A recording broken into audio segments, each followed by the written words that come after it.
আপনি কি কখনো ভেবে দেখেছেন একই দিনে আমরা সবাই ২৪ ঘন্টা সময় পাই, কিন্তু কেউ এই সময়ের ভেতর দিয়ে নিজের জীবন বদলে ফেলে, আর কেউ দিনের শেষে এসে বলে আজও কিছুই করতে পারলাম না। আসলে সমস্যাটা সময়ের না, সমস্যাটা হলো আমরা দিনটা কিভাবে শুরু করছি। কারণ একজন মানুষের সকালই ঠিক করে দেয় তার পুরো দিন কেমন যাবে, আর প্রতিদিনের দিনগুলোই একসাথে মিলে তৈরি করে তার পুরো জীবন। তাই আজ আমরা জানব সফল ব্যক্তিদের সকালের সেই রুটিন সম্পর্কে, যেগুলো তারা খুব বেশি প্রচার করে না, কিন্তু তাদের সাফল্যের পেছনে নীরবে সবচেয়ে বড় ভূমিকা রাখে। বেশিরভাগ মানুষ সকাল মানেই একটা চাপ মনে করে। অ্যালার্ম বাজে, মন চায় না উঠতে, আবার স্নুজ দেয়, তারপর তাড়াহুড়া, দেরি, আর সারাদিন এক ধরনের অপরাধবোধ। কিন্তু সফল মানুষরা সকালকে দেখে একদম অন্যভাবে। তাদের কাছে সকাল মানে নতুন সুযোগ, নতুন শক্তি, আর নিজের জীবনের উপর নিয়ন্ত্রণ নেওয়ার সবচেয়ে সেরা সময়। তারা জানে সকালটা যদি ঠিক করা যায় তাহলে দিনের অর্ধেক যুদ্ধ এমনিতেই জিতে যাওয়া যায়। অনেকেই মনে করে সফল হতে হলে ভোর ৪টে বা ৫টায় উঠতেই হবে। আসলে বিষয়টা সময় না, বিষয়টা নিয়মের। সফল মানুষটা খুব ভোরে ওঠে, কারণ ওই সময়টা সবচেয়ে শান্ত, সবচেয়ে নিরিবিলি।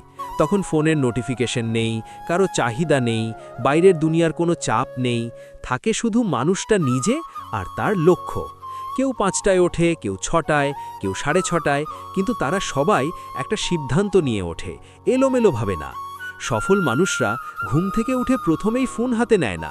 তারা জানে সকালে যাকে আপনি আগে জায়গা দেবেন সেই সারাদিন আপনার মাথা নিয়ন্ত্রণ করবে। তাই তারা সকালে ফেসবুক, ইউটিউব বা নিউজের আগে নিজের মনকে সময় দেয়। কেউ ২ মিনিট চোখ বন্ধ করে গভীর শ্বাস নেয়, কেউ আল্লাহর কাছে কৃতজ্ঞতা প্রকাশ করে, কেউ নিজের সাথে চুপচাপ কথা বলে। আজ আমি বেঁচে আছি, আজ আমার একটা সুযোগ আছে।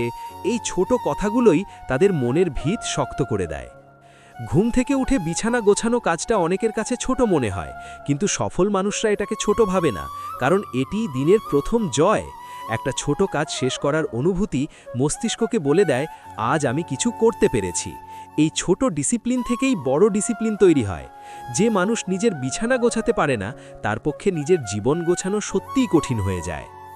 সফল মানুষরা জানে শরীর জাগা মানেই মন জাগা, তাই তারা সকালে হালকা হাঁটা, স্ট্রেচিং বা ব্যায়াম করে।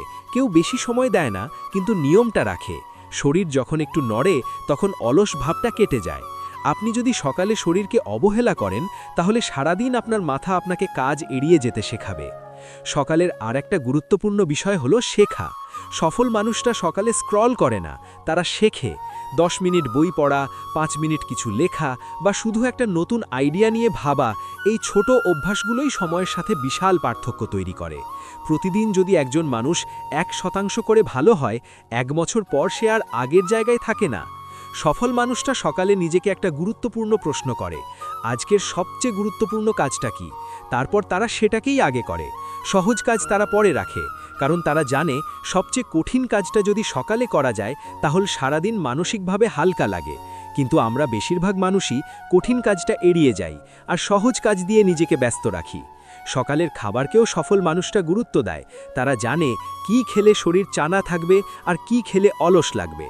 তারা শরীরের সাথে যুদ্ধ করে না, শরীরকে সাপোর্ট দেয়, কারণ শক্ত শরীর ছাড়া শক্ত মন তৈরি হয় না। সবচেয়ে বড় কথা হলো সফল মানুষরা নিখুঁত না। তাদেরও এমন দিন আসে যখন রুটিন ভেঙে যায়, দেরি হয়ে যায়, মন চায় না কিছু করতে, কিন্তু পার্থক্যটা হলো তারা থেমে যায় না। একদিন না পারলে পরদিন আবার শুরু করে। তারা জানে সাফল্য মানে পারফেকশন না, সাফল্য মানে ধারাবাহিকতা। আপনি যদি ভাবেন আমি তো এখনো সফল না, তাই এসব আমার দরকার নেই, তাহলে আপনি ভুল করছেন। এই রুটিন সফল হওয়ার পরে আসে না, এই রুটিনই আপনাকে সফল বানায়। আগামীকাল সকালে পুরো জীবন বদলাতে হবে না, শুধু একটা ছোট জিনিস বদলান। ফোনটা একটু দেরিতে ধরুন, নিজের জন্য ১০ মিনিট রাখুন, নিজের লক্ষ্যটা একবার মনে করুন। এই ছোট পরিবর্তনই একদিন আপনার পুরো জীবন বদলে দিতে পারে। মনে রাখবেন, আপনি যদি আপনার সকাল বদলাতে পারেন তাহলে আপনি আপনার দিন বদলাতে পারবেন, আর যদি দিন বদলাতে পারেন তাহলে একদিন পুরো জীবনটাই বদলে যাবে।